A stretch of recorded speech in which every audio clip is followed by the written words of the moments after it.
how much were you managing with the bank? Generally, it'd be about $100 million. Just $100 mil? Portfolio. Just yeah, it's $100 $100 mil. a lot of million. He clicked through 156 warnings that he had put the wrong number in. You know, lost 40 million. Where are you? And he said, well, you're down $1 million. I was like, what? Why? And he goes, you better get in here now and tell us what your positions are. And I was actually out on a date. By the time I get in there, the market's going to be closed. Are you refusing to come in? And of course, she's in the background, you know, kissing my cheek and everything while I'm on the phone. The boss's boss wanted to sack me straight away. And there wasn't even a second date with a girl either.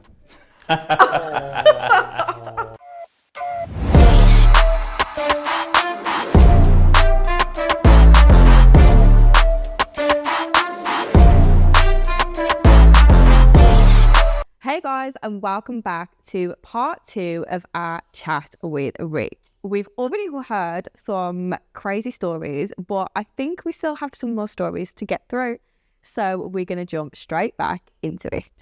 So yeah, Rich, in the previous week you mentioned when we first met you that you haven't really heard of props and prop trading.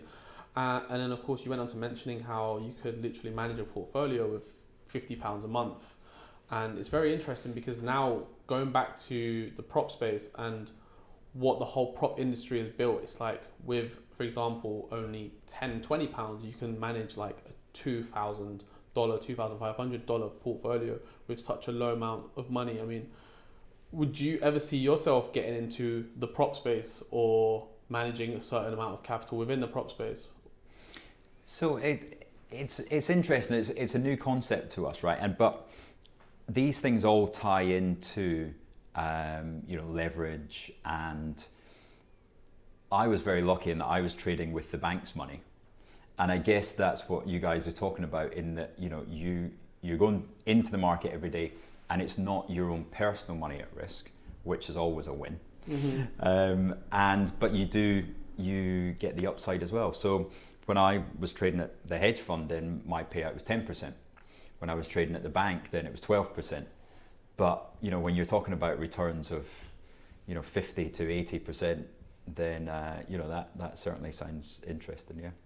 When you were managing the bank's capital, what was the feeling like in comparison to your own capital? Because of course that is, I mean, how much were you managing with the bank, if you don't mind me asking? So yeah, generally it'd be about $100 million. Wow. Just $100 mil? Portfolio. Just yeah, it's $100 Just a lot of money. It's almost like it's too big a number to even fathom. And what you have to watch is when you go from running the bank's money or the hedge fund's money back to running your own, as I did in 2016. You've got to watch how many zeros you're putting in when you're putting trades on, because we know that fat fingers happen, right? We saw the guy from Citigroup that managed to crash the Swedish stock exchange because he clicked through 156 warnings that he had put the wrong number in, and lost 40 million from that. And then there was the flash crash back in 2010 where they managed to somehow put a huge order in, which was meant to be over 3 days. They put it in over 3 hours. And so that caused the S&P to crash 7%. And that was in our evening, right? So it was in the New York afternoon, it was in our evening. And I was actually out on a date. And I'd been waiting to get on a date with this girl, stunning girl. And it was going really well. And it was about 8 o'clock at night, and we had just finished dinner. And I got a message from my boss saying, "Are you watching the market?" I was like, So just before 9 o'clock, he called me and he went, "Where are you?" I said, "Oh, just getting home actually." I thought he was going to ask me how the date was going. And he said, "Well, you're down $1 million. And at that point, that was a big P&L day. You're down $1 million. I was like, "What? Why?" And he goes, "I told you, are you not watching the market? The whole thing's crashed, like volatility's shot up." He goes, "You better get in here now and tell us what your positions are, because we have no idea how it's going to look in the morning." And I was like, "It's 10 to 9. By the time I get in there, the market's going to be closed. I'm not going to be able to do anything." He goes, "Are you refusing to come in?" I said, "Well, no, I'm not refusing to come in." And of course, she's in the background, kissing my cheek and everything while I'm on the phone. "I'm not refusing to come in. but I just don't think it's really going to help because there's nothing we can do after the market's closed. Boom, hung up at me. So the next day I got marched into the office, and the boss's boss wanted to sack me straight away. And thankfully Jeremy managed to talk him round. Wow. Yeah, and there wasn't even a second date with a girl either. So that was the flash crash. So trading with the bank's money or other people's money comes with a certain responsibility that that takes priority over anything. Wow. I mean, I've spoken to, I don't know if you know Tom Dante. I've spoken to him a few times and like watched his YouTube videos and stuff and heard of like the stories of like people just punching the monitor and then asking for a new one and then throwing one and asking for a new one. Is that like a day-to-day thing when you're trading on a floor? It was in 2004, 2007, the banter was incredible. And there was, these are guys that, they didn't go to university. There was obviously quite a barrow boy tradition in the city. And their sense of humor is just incredible. For example, I give you a little bit of a sob story, but my father passed away 20 years ago, and this is 2004. And I came into the office the next morning, because it was kind of expected, but came into the office the next day. And I was the junior at the time on the desk, but there was 6 of us sitting around together, and we always got coffees together. So none of them really knew what to say to me. It was kind of a little bit awkward. It was a bit silent, and it's not usually silent. But traditionally, the person who pays for coffees is the one that's been on holiday, or is the one that's been off sick, or like if you had a bit of a cough, right? Then it would be coughing coffees, right? And you'd have to go and buy the coffees. If it was holiday, it was holiday coffees, etc. So anyway, 9:30 on this morning after my father passed away, one of the lads spun round and he went, "Right, coffee time. Whose turn is it?" And everybody sort of looked at each other. And he went, "Young lad, coughing coffees." And this was the reaction. Of course, everybody's mouth just dropped. And they waited for my reaction. Now, my father's sense of humour would have absolutely loved this. So I laughed and I went, "Yeah, okay, fair enough. I'll go and get them." But when I left, then he was marched into the room and he was given a proper bollocking. And of course, you do that kind of thing in a bank or anywhere now, then HR. you'd be gone. Yeah, yeah. So the fun that we had on the desk was just immense. Yeah. It makes me think about how much society has changed in the fact of like that type of banter was like it was allowed back then, but now if you did something like that, like you say, you are sacked on the spot. Yeah. HR complaints, whatever it may be. Do you think that has had an impact on like the level of trading on trading floors? Because I feel like people must go into it, obviously watching films like Wolf of Wall Street, wanting to get into it because it's like that, and then they get there and they're like, oh wait, it's literally just like another corporate job sat at a desk. Yeah. And working in hedge funds as well is a bit more like, nobody really speaks. It's all done on chats. So, and it's sad because you go back to, films like The Big Short, right? And, that is a really fantastic film. And that's what 08 was like. I remember my friend from Lehman's, she was working in sales there. And actually my ex-girlfriend was one of the final interns at Lehman Brothers as well. And she ended up as a creditor because they didn't pay her last installment of her wage. Yeah. Wow. So she was a creditor for years from Lehman's. But, I remember one of the sales team calling me, going, "No, it's all going to be fine. This is rubbish." And then, of course, on the Sunday night, we saw the headlines come out at 11 p.m. Lehman Brothers has been allowed to go. Next day, they were walking out of the office with a box. So that was a very sobering moment for everybody. Yeah. Just as much as anything that's happened in the industry. But I don't know if people do go into it now with that expectation. I don't think they go into any job with that expectation now. A lot of the funds being drained out of offices. I think it's sad because it is like a big element of like trading. like just that element of like being around people and being on the floor with traders and like just having that whole Wolf of Wall Street element to it. So I think it's like sad that it's kind of just been made to like it's just another boring corporate job now. Yeah, and you know the memories, you know, just wonderful times. Yeah, I can imagine.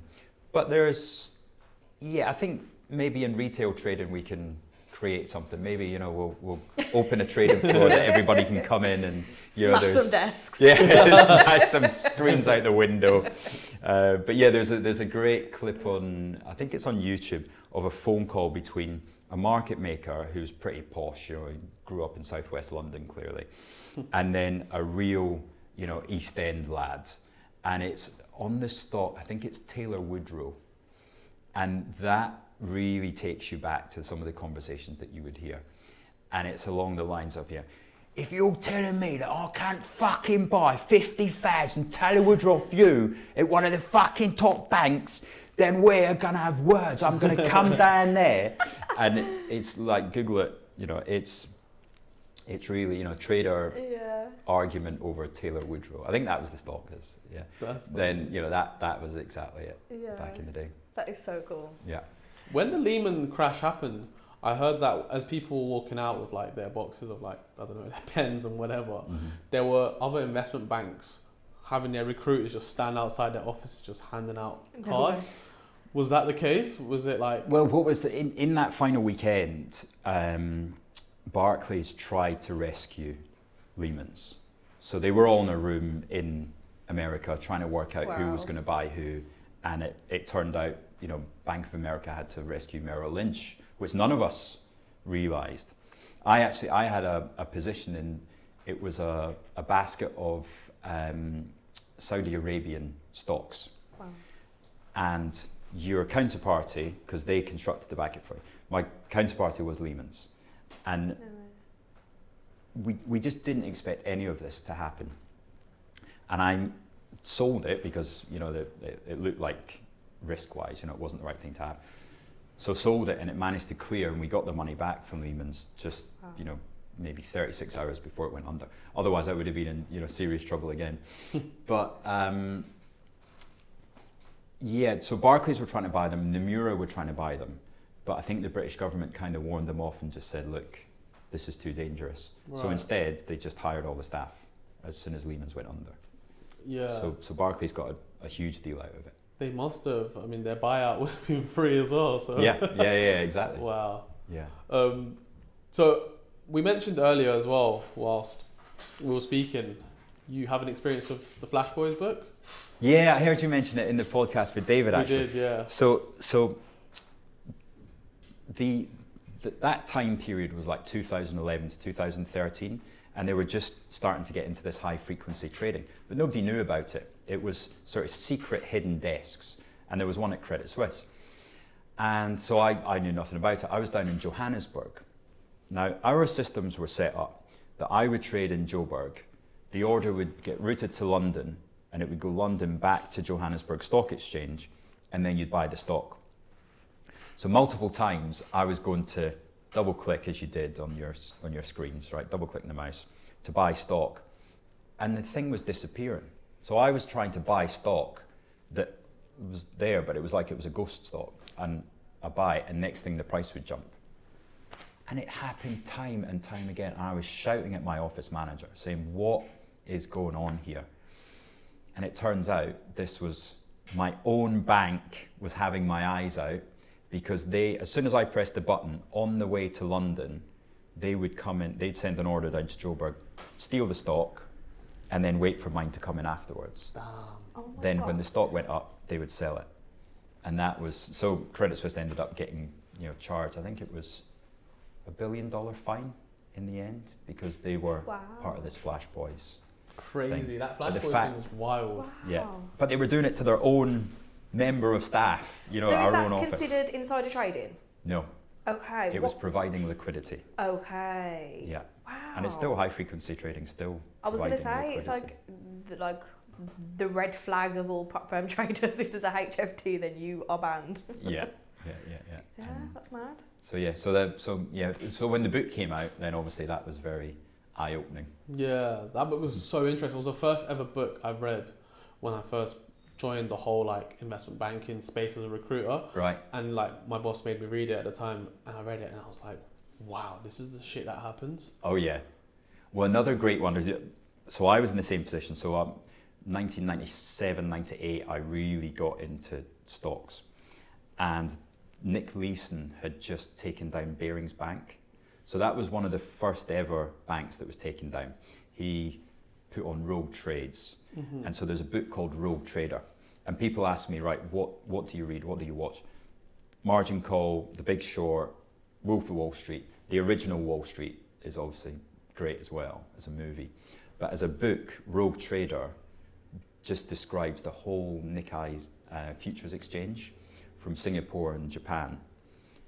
And it describes how Nick Leeson managed to take down, by accident, Barings Bank.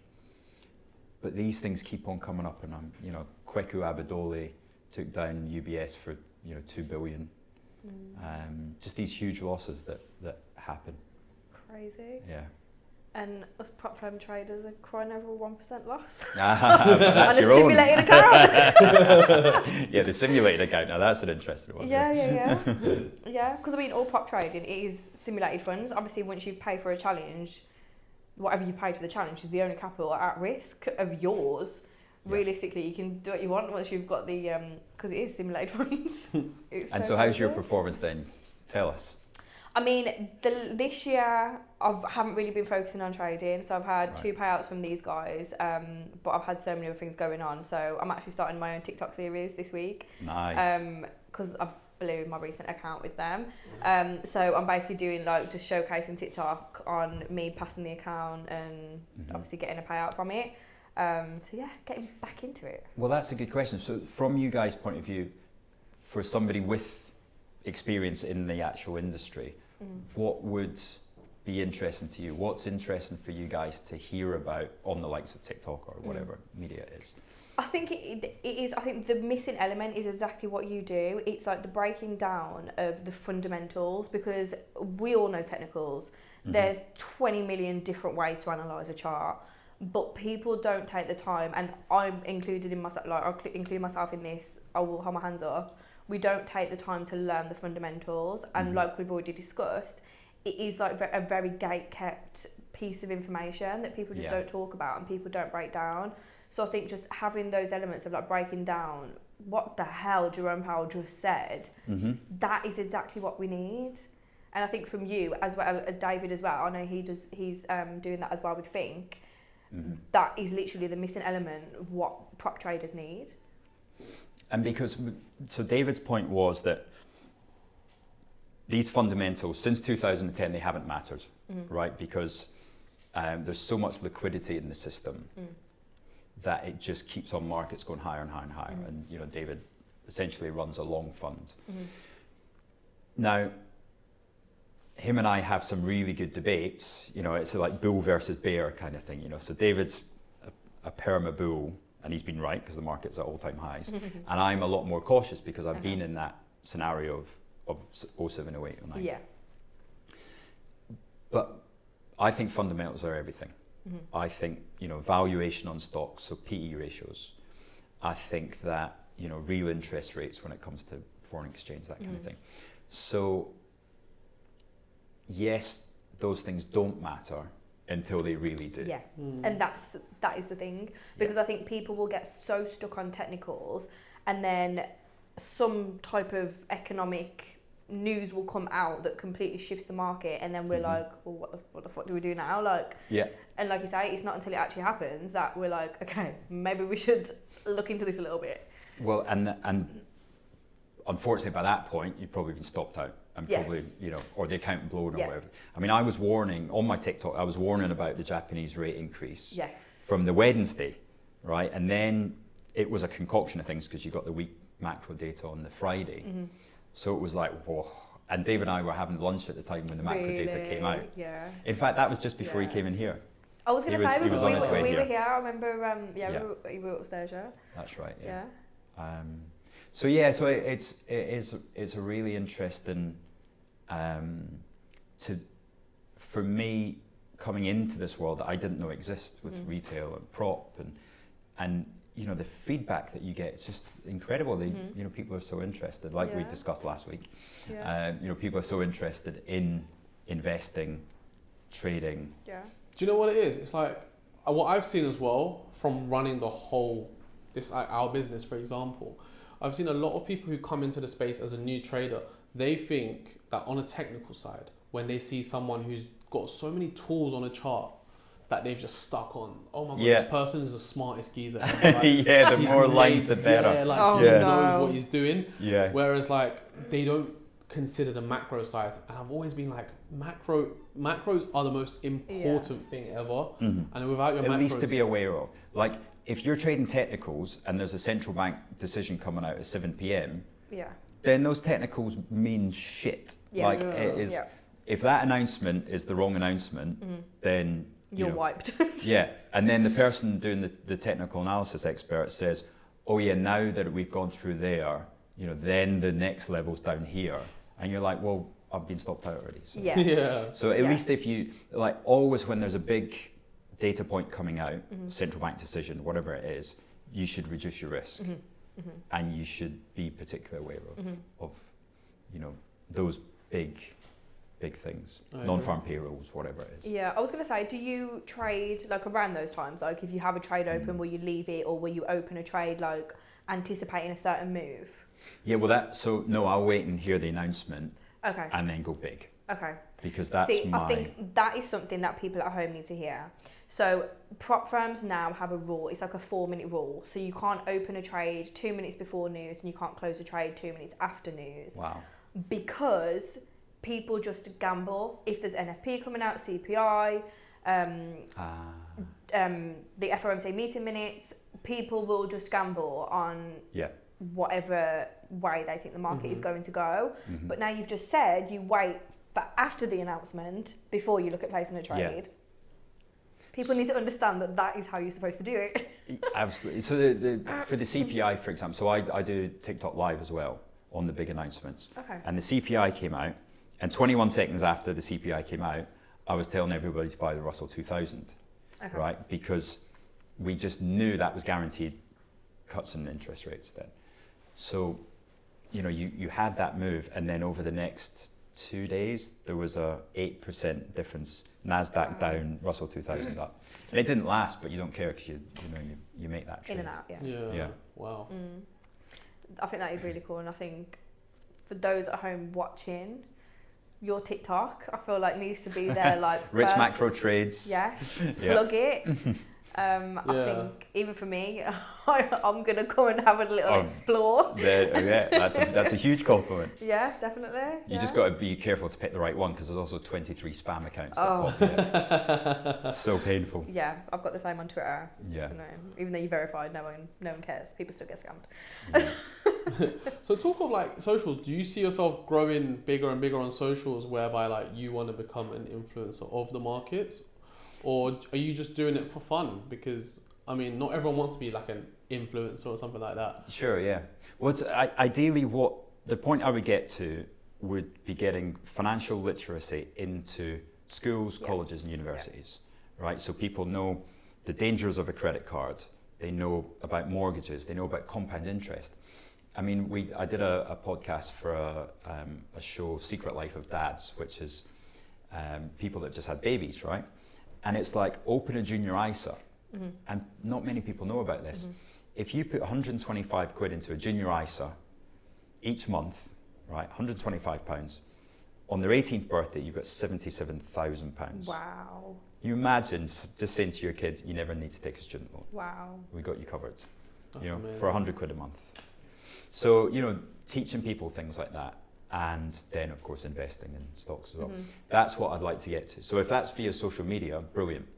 But we need to get that into schools and get people, you know, away from shit coins and trading GameStop, and teach them why not to do that. And that it's, you know, there's enough stocks out there to make a lot of money on, or FX or trading, but just, you know, genuinely about investing. So so financial literacy would be the That's ultimate. amazing. Yeah. That's a great ambition. I to be fair. love that, and that is like right up my street. So I have a community that I'm launching very soon, and it's basically the same idea. I just want to get people into thinking of the idea of getting into property, learning about marketing and branding, trading, so many different things. So I've created a community because I've networked for so many years. I've met so many different people, mortgage brokers, accountants. Fantastic. So I've made so many connections with different people. So I decided to start a community called Connect, which is bringing all of these different people together. Wow. So what you're doing sounds like everything that like I want to build around Connect. So yeah, I love That's anything excellent. getting people just aware of financial literacy, because it's just not a thing. Like you leave school and you're like, okay, what even is a credit card? You don't know what to do. Yeah. It's just free money to people, and then you're stuck with years of debt, and you don't understand like what it actually is. That's right. Yeah, so I And think that's absolutely amazing. Tax efficiency, you know, setting up your own business. Every, Yeah. you know, 18-year-old should know exactly how to set up their own business Yeah. if they want to. Yeah. Yeah. But yeah, I think that's absolutely amazing. But I'm aware we need to go and see what Mr. Powell's about to say. That's right. Yeah, Jackson Hole's about to happen. Yes. So thank you so much for coming on the podcast. It's been a Absolute pleasure. pleasure. It's Yeah, been thank an you both. absolute pleasure. It's lovely to speak about something other than just prop firm trading, which obviously we're trying to get more guests on now to talk about the wider range of trading as a whole. So yeah, really appreciate it. And I would like to break one myth. All the conspiracy theories, you know, of what banks do and hedge funds do to market, they're not true. I've worked at it for 20 years, and there's no, all this stuff. I heard you talk to David about this stuff last. There's no. Yes, there are powerful people that put on big positions and swing the market around, but you know, there's no. Yeah. Secret algorithm. There's no secret algorithm.